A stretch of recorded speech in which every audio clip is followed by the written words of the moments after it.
Hello guys. This time we are going to learn about exponential function.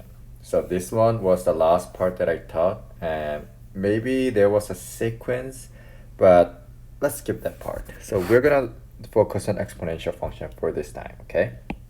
So let's do this one. Well, it includes domain and range part, okay?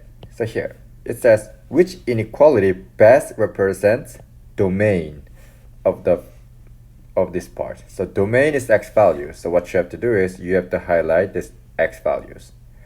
Remember, we are going to only use numbers that we highlighted. So this is the endpoint. So we're going to draw a line to the highlighted grid. But this one is an arrow, which means it's keep going to the right. It's going up, but at the same time, it's keep going to the right. So we start from the -2. It's a closed circle. So we're going to put line underneath it. And it's keep going to the right, isn't it? Because it's a domain. Infinity like that. So we're going to only use this one. And again, you want to write x value first. So it's going to be x is greater than or equal to -2, like that. Again, since it is domain, you can automatically cross these two out. So it's going to be the A or C, but we know now that it's going to be A. Okay, it's pretty easy. What about this case? The question is asking find the domain again. So domain is x value. If question is asking for the range, then you have to highlight this range here, this one, okay? But we are not looking for the range now. So let's do this one. So we're looking for the domain. Let's see, where does it start? We have a 2 endpoint this time. So we start from -1 and we end at +3. Again, we have to get rid of this 2 because we are looking for the domain, and less than equal to always this side if it's 3 thing. So it's gonna be A. Question number 4. Based on this one, we're gonna find which equation makes it true. So here, it says initial value. Initial value is the starting point. Balance of the account decreases, which means it's going down, at rate of 97.5% each year. So decreasing, which means the rate, this one, is less than 1, okay, which is like 0.75 or stuff like that. But apparently, look at this, 1.025 is greater than 1, so this one is not true. Balance in the account increases at rate of 2.5% each year. So what's a 2.5% in decimal? So it's what? You move 2 to the right here, or you can just put 2.5 divided by 100.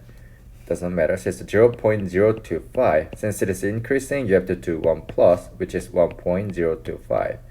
Yep, that's a true, so the answer is going to be G. But for you, let's continue. The initial balance of the account is $1,025. No, initial value is $850, so that's not true. The balance of this account at the end of year is going to be $850 at the end of the year, which means $850 times 1.025 at the end of year, so 1 year has passed, so you got to put 1.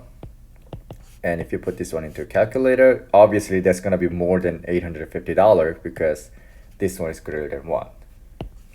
So answer is G. So try this question by yourself. I know this one is blurry, but I believe this one you can do it by yourself. So pause the video, and try it by yourself. Okay. This one X is a day, so answer is going to be H, by the way. So here, which function best describes like this one? Well, very simple. First, this one we have to find.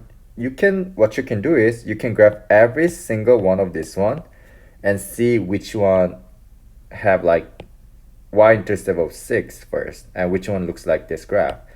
But here, we know we have a starting point, which is the initial value, and that starts from the 6 here. So initial value of 6, we have here 6 minus, that's not an exponential, 6 minus, that's not an exponential. So it's going to be A or B. And if you graph each one of this, and you're going to see which one matches with this graph, okay? Answer is going to be A, by the way. Just, what's it called? Use decimals, okay?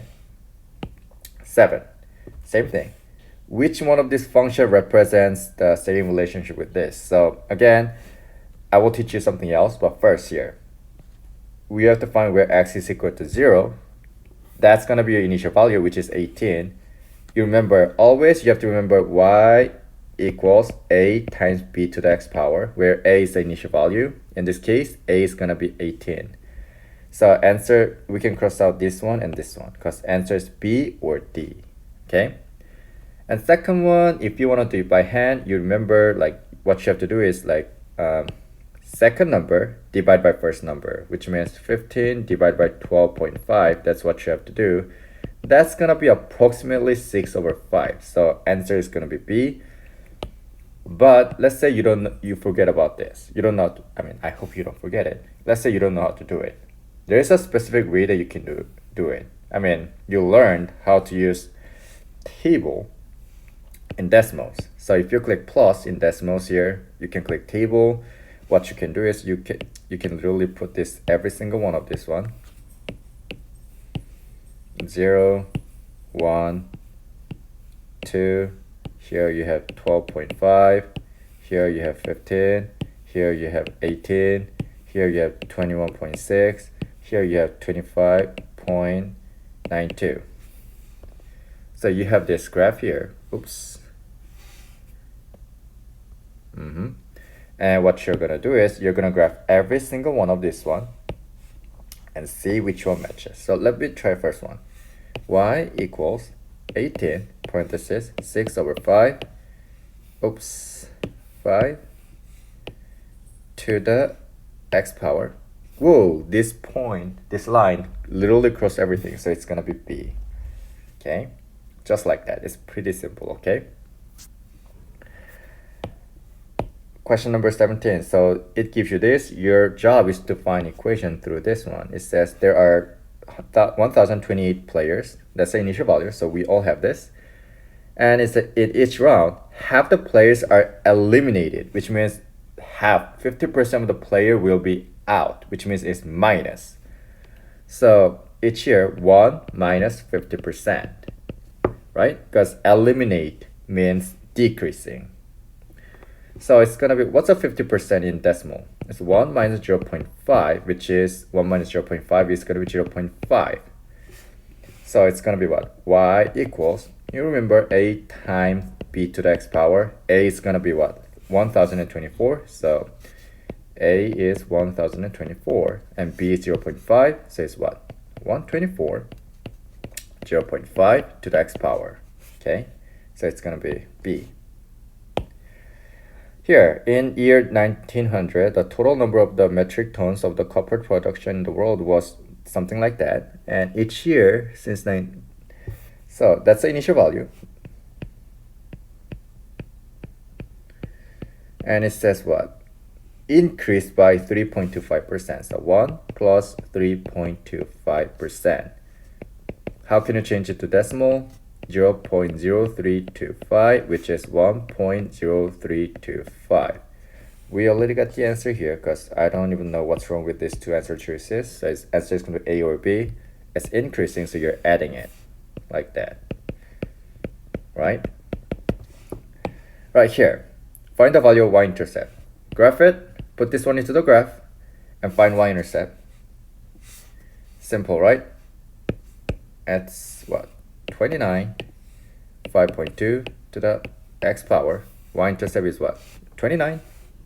Answer is going to be 29. Graph it and see which one matches. What you have to do is you have to check what's that called? Y-intercept. That's going to be the best way of finding it, okay? Like first look at the shape and see which one looks pretty similar and see which one is it going to be, okay?